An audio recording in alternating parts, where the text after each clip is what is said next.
So, for today's video, dumating yung in-order ko sa Shopee na phone. Ayan. Ano lang to? Mga mabababang unit lang naman to ng phone. Gagamitin ko lang siya pang YouTube. Pang work ko lang. So, ayan. Open ko na siya. Meron din akong shopping dumating. Kaya, kinuha ko na siya sa order ko to last week pa. Mahigit 1 linggo na rin siya. Mura lang siya eh. Vivo, ano bang unit to? Vivo, wala, hindi nakalagay dito. Vivo Y7. Ay, Realme yata. Nakalimutan ko na kung ano siya. Kasi tagal na nito eh. May magto 2 weeks na rin. Just sa ano pa siya. Overseas kasi siya galing. Kaya medyo matagal siya. So yan. Sakto guys, birthday pa ni Mami. May sama siyang cord and earphone. In fairness, mababal yan. Yan siya. Wow! Ang ganda! Sticker lang yan? Yes, sobrang Vivo Y55 pala yun. Vivo Y55. So, mura lang to. 800 lang siya.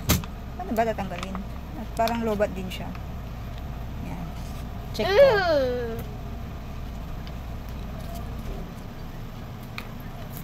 150 Mbps. Tapos, may ilagayan rin siya ng SIM card. Hindi ko naman kailangan ng malaking memory at saka ng camera. Hindi ko naman gagamitin yun dito. Kailangan ko lang siya talaga is pang Messenger at saka YouTube.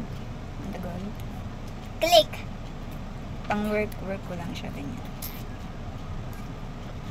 Akin na lang sticker Tanggalin ko muna to.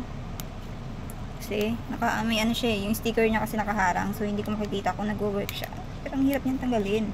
Baka mamaya hindi yan yun, Parang ano siya. Parang tawag doon, tempered glass. So, yan. Ang hirap i-touch kasi nga meron ganito.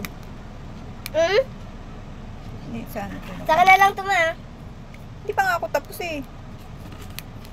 Paano ba? Oh my gosh. Ayaw niya talaga matanggal. Paano ba ito?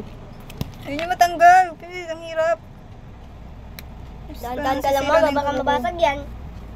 Parang masisira nga siya eh. Parang magagasgasan siya kapag tinanggal ko siya. Kaya lang pag hindi ko siya tinanggal, hindi ko makikita yung loob kung nagwo-work or kung ano, di ba?